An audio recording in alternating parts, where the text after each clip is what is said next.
Hello and welcome to part 2 of my Death Guard armour painting tutorial. This is the first video with my new equipment setup, so hopefully you'll be able to tell the difference. The main thing being is that it's a new camera with an angle that allows me to record pretty much exactly from the same angle that I paint at, which will make it easier for me to paint. Because I was having issues with the previous setup being recorded from a top-down angle because I can't paint the model at an angle that allows you to see it clearly, or I couldn't do. So from now on you should be able to see much more clearly what I'm doing. Now in part 2 of the tutorial I've changed things up a little bit. If you watch part 1, you might notice it was done on one of the other Death Shroud models. After I started painting on that one, I looked at it and realised that there's quite a bit more copper on the knees, and this one that I'm doing now is actually much more suitable for painting the armour. But it's no major issue. I'm just going to focus on the lower leg section for this video, and I'll paint it all the way up to putting the weathering and things like that on. Now on this video I haven't shown you the paints I'm using. That's because they're exactly the same paints I was using in the previous video. In fact, it's the same wet palette and the same paint on the palette, so no difference there at all. And indeed I will be using Mournfang brown. Now on my wet palette, to see the Mournfang brown, it's a tiny little blob in the top left of the palette. That's because you only need a small amount for it, and that'll be for stippling at the end. What I'm doing at the moment is quickly blocking in some of the shading. That's mainly going to be using the Elysian green and Rhinox hide mixture. In the previous video you saw that I used a lot of that as well, so I'm just getting the lower leg up to that stage, and I'll continue working further through that obviously until it's blended much more nicely. You may notice after I've finished blending it, it's still not perfectly smooth. I'll talk about it more when we get to that stage, but the main thing is that all the detail that I put on top of it will actually help to disguise any imperfections in the blending. So what I'm doing here is basically a form of wet blending. I'm quickly applying the paint. Well, there's two types of painting I'm doing. So I'm doing wet blending, and I'm also doing a kind of light layering.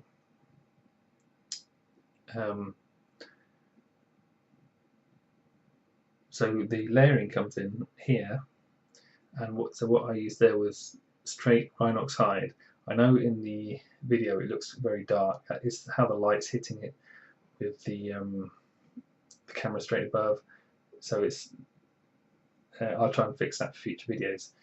But it's basically you just put the paint on, and then as I put other layers on, they're quite thin. It's almost like working with glazes going over the top, but it's a bit thicker than that. And if I work quickly enough, I can use it as a wet blend as well. So it's a bit of a mishmash of lots of styles, but it gets the job done. So what you'll see that I'm doing here as well is that there is a line to the right that I'm working on there that's not actually at the very edge of the armour. Now the reason for that is on the inside of the leg, that's the shaded area. I want the light to hit the outside, but I don't want to just be a boring one tone light down the middle. I want it to have a little bit of reflection on that area. So what I've done is like, it's almost a non-metallic metal effect, but it's subtle. I didn't want it to be really shiny, just a little bit. So it's just going to be a subtle dark line. I'm going to pull it back a bit later because it's obviously too dark there, but it's roughly placed at the minute. Now this, so what I decided here was I've gone too dark at the edge, which would be the area that I want to get most of the light, and it looked bad when I first started, but you've just got to keep working the area with the layers.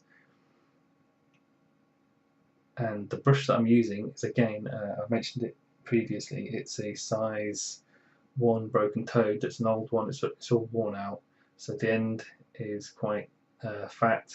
It allows me to push the paint around and not have to worry about fine tip marks or anything like that. It's like a soft brush marking. It's more of a technique that you'd use on traditional style painting, so you have different shaped brushes for different marks, and that's what I'm doing here. You don't need everything to be really fine detail paintbrush.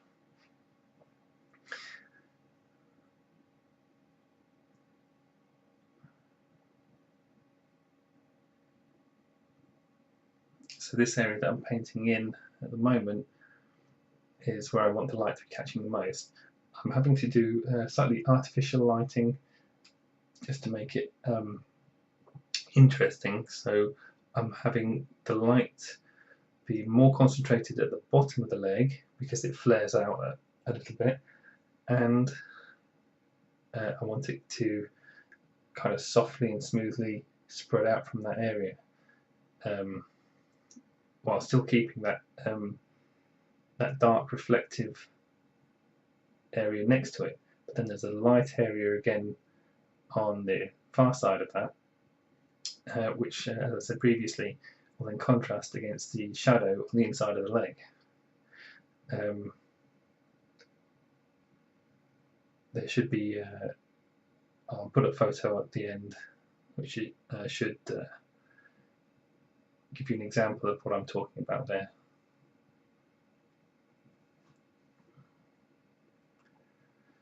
You see that I changed the angle of the brush marks I'm doing. They're quite quick and messy, but if you keep changing the angle when you apply the paint, it gets rid of the pattern. So if you only do horizontal strokes, it'll be, even if you do them really, really finely, you'll still be able to see horizontal strokes. But if you then vary the paintbrush strokes to do horizontal as well as vertical, then it breaks up that pattern. If you also then do some angular marks, it breaks up the pattern even more, which is a quicker way of blending than just making sure everything's perfectly smooth. It's basically just me trying to paint quicker, but it's an effective method, and it saves you spending hours and hours just glazing everything, even though it looks terrible at the moment. But also I made a mistake there. I started trying to work the paint on this side section before it was dry, and I've mentioned on previous videos, when you try and do that, you lift the paint off, but what I'm doing is using one of the in-between transitions to then quickly fix that, because I'm using the paint so quickly and I'm basically mixing paint on the model. It can hide mistakes a lot easier.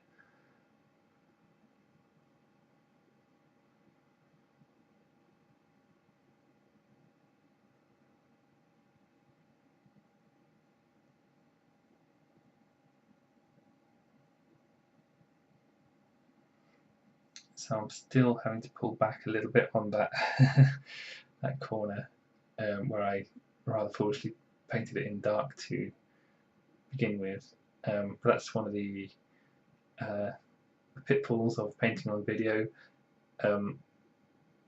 I have a rough idea of how I want something to look, but it's tricky once you change your mind, because then you have to correct it while you're filming it, and I can't paint something and then change my mind later, because I've already recorded it, and it's it's tricky to do that. So it's just something you have to live with a bit while I'm recording and painting, because I tend to experiment a little bit on the painting every time I do it, and I change my mind quite often. So it's just one of those things. But eventually it'll turn out alright, and you'll see how it got there.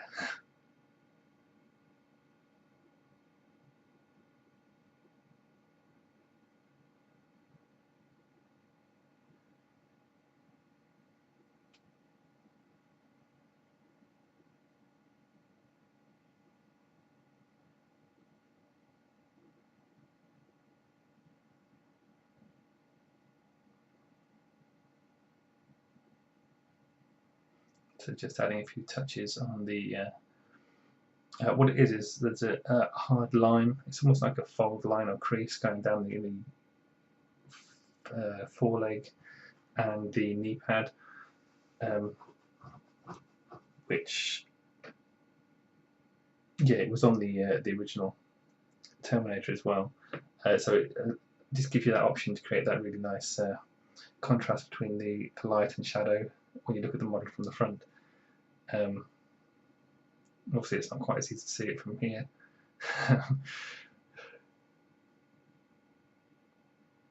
But it all comes together in the end.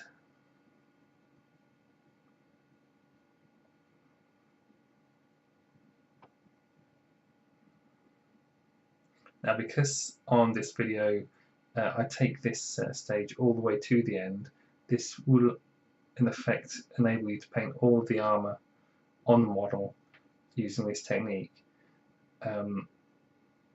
However, I might do another video with some more green sections just in different areas, just to show you how the light can affect different angles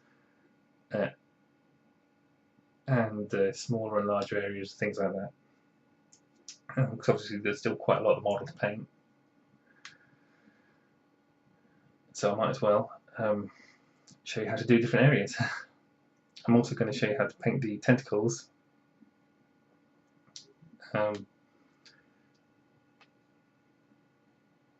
which will be similar to the tongue on the champion of the unit. There's already a PDF for that, so that, this time you'll be able to see it in video format.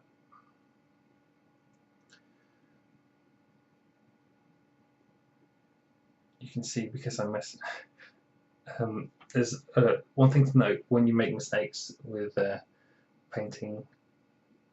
It's always harder to fix a pale colour on top of dark colour, because the dark colours tend to show through a lot. You just have to do lots of layers, just keep doing it until it looks how you want.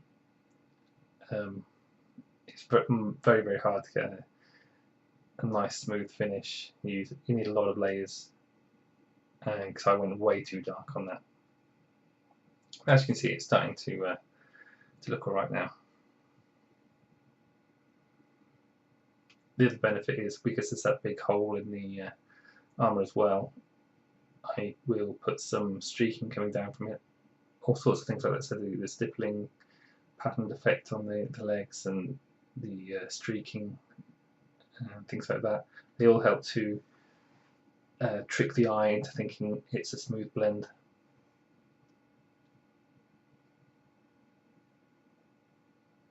Well, it is in fact a smooth blend. You're still adding layers, but it's not using the same colours.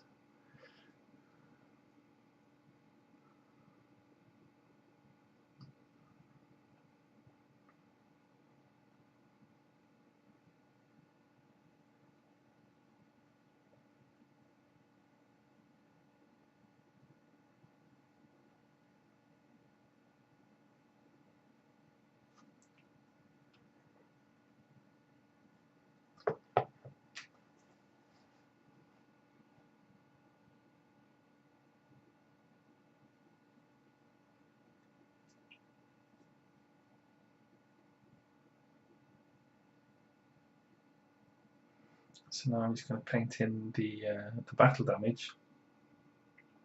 This will help to add the contrast on the model, or particularly in this area that I'm painting.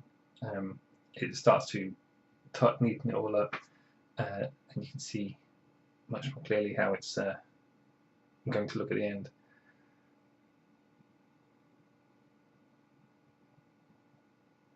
Again, that was just straight Rhinox hide into the battle damage.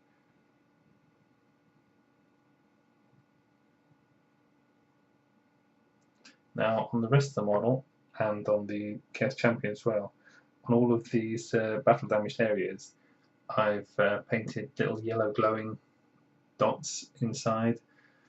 I forgot to do it on video, but it's I just put a little bit of Mournfang brown in the centre of the dot, the battle damage areas, and then a small dot of Flash Git's yellow to make it glow. But again, you'll see that on the photo at the end.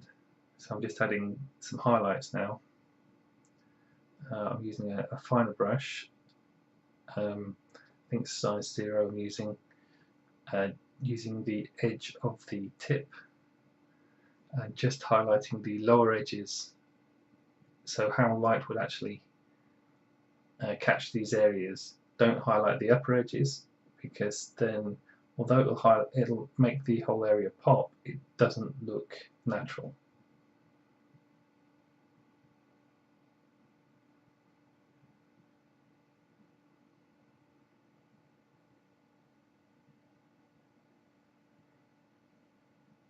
Okay, nice edge highlight in there.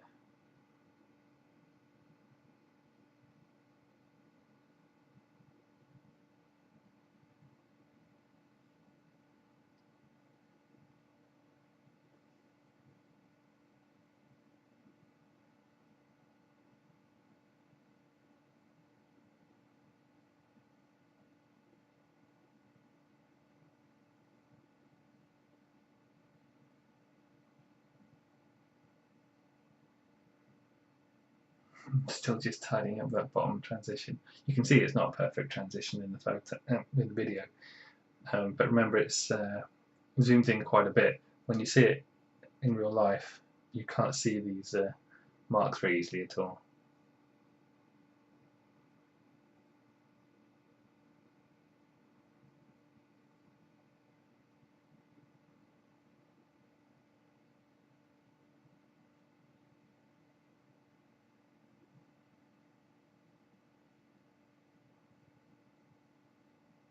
So just keep going over these a little bit.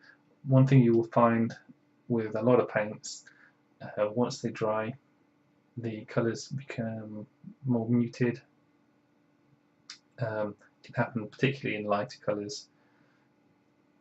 So it does help to learn your paints a little bit, because you may find that you're painting in some nice transitions and then you leave it and it looks dull, as if it's one colour after you've finished.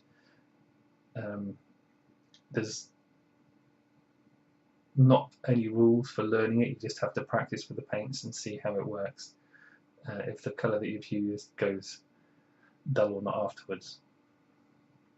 Right, so now I'm going to be adding I just have to wait to see what I do on the video and then I'll describe it.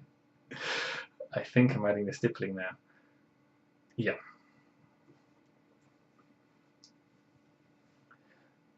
So this will be very similar to how I did the stippling on the Lord of Plagues model, so you may have seen some of the videos for that.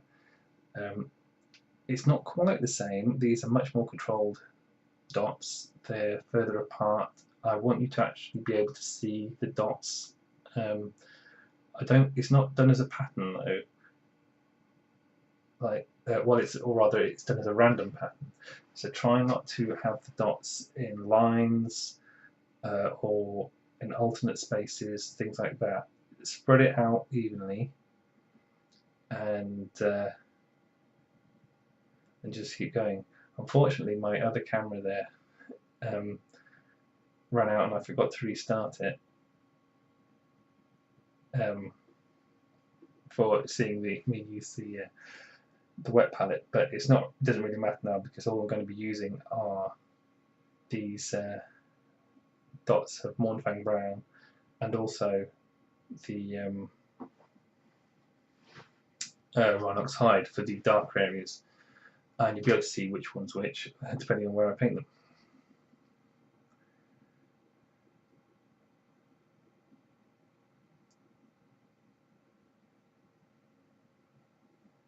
And what I actually noticed when I painted this on the video was that I hadn't done the dots particularly well in that lower left corner. So the video actually allowed me, while re-watching it, to go back and fix that, which is a benefit of recording your work while you do it.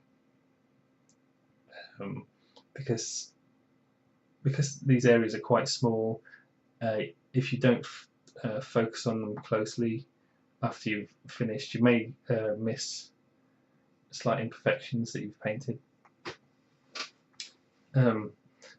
So this allows me to look much more closely at the model than I might necessarily have done before.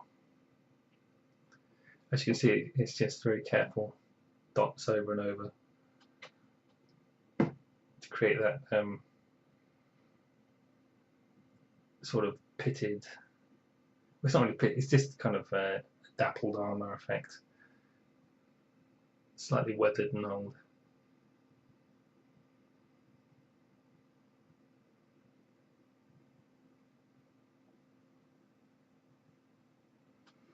I went for a more stylized look to these models. Sometimes I would have gone for paint chippings and scratches and things like that, but I just wanted to change it up and make it a little bit more fantasy based, with just a touch of realism for the weathering and things like on the verdigris on the copper. So it's not always a case of just doing everything to look realistic. Sometimes it's just fun to change it up a bit.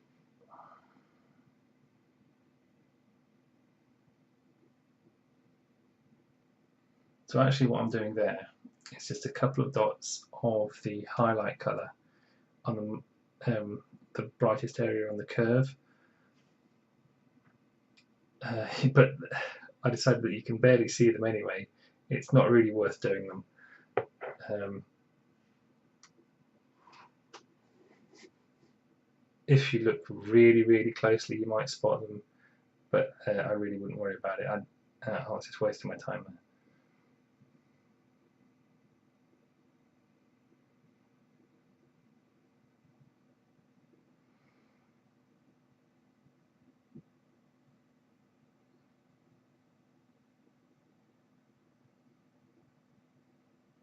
So now I'm putting on the Rhinox hide dots. The reason I'm using Rhinox hide obviously is because some of the shading on the green area has been painted with the Rhinox hide in the mixture, and you need something that's darker than the Rhinox hide mix. So straight Rhinox hide in a very concentrated form will leave obvious dots, because I wanted the dots to be still subtle in these shadow areas, not to overpower the model. And also in some of the more tightly clumped areas of the Mournfang brown dots, just a few Rhinox hide ones to add a bit of depth.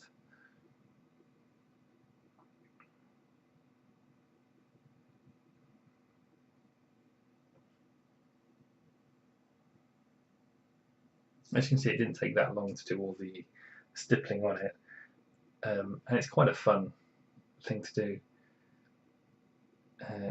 Well, you might think half an hour to paint a small section of a leg maybe taking too long, but this is I'm going to enter these in the Golden Demon hopefully, so it's more worth it for the style of painting is more worth it for doing that.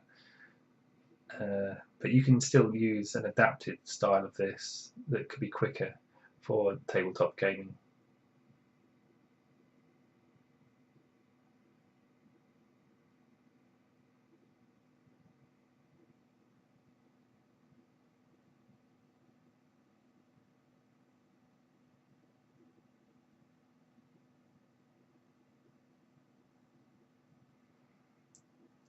So I was just taking a moment there to look at the model, see where else I needed to put some stippling.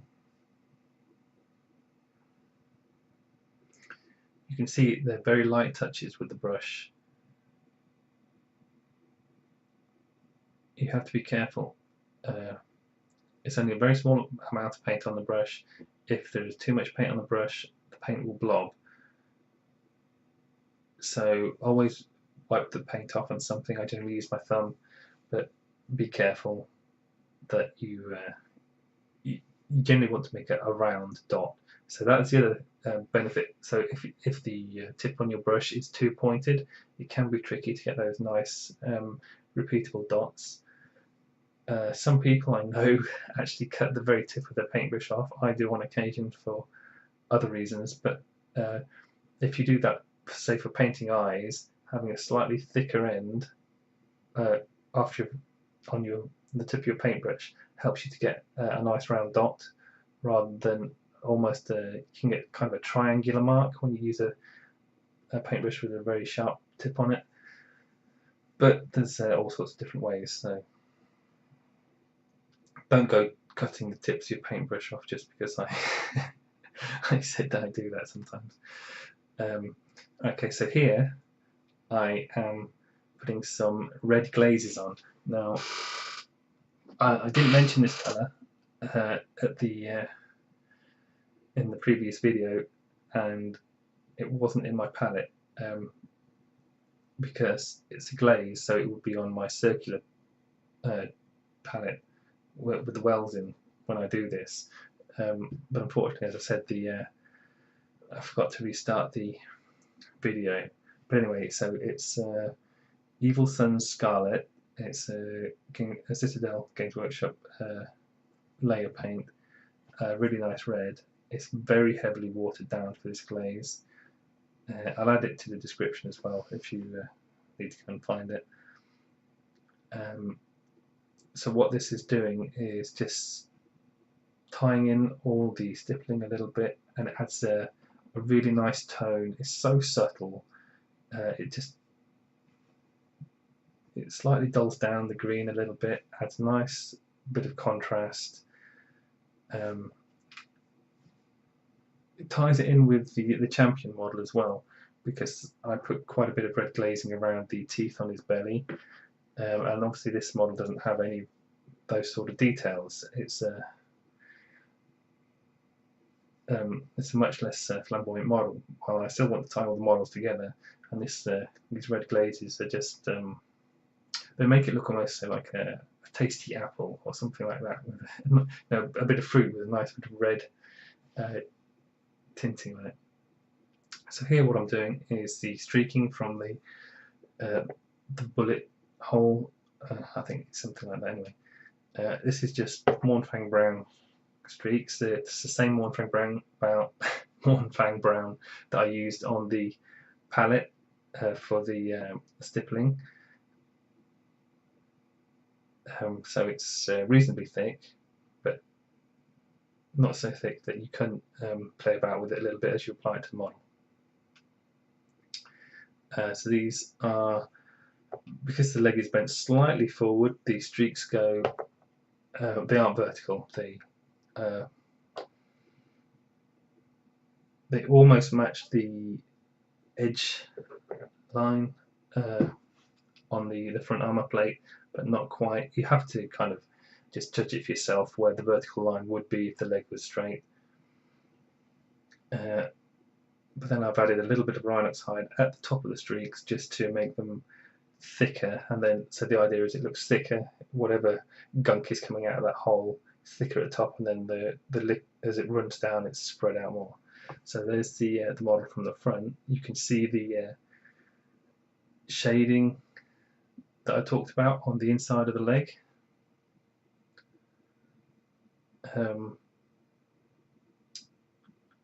But because it's the lighting isn't perfect from this angle, you can see it actually better on the groin plate at the front. That's it for this video anyway. Thank you for watching. I hope you enjoyed it.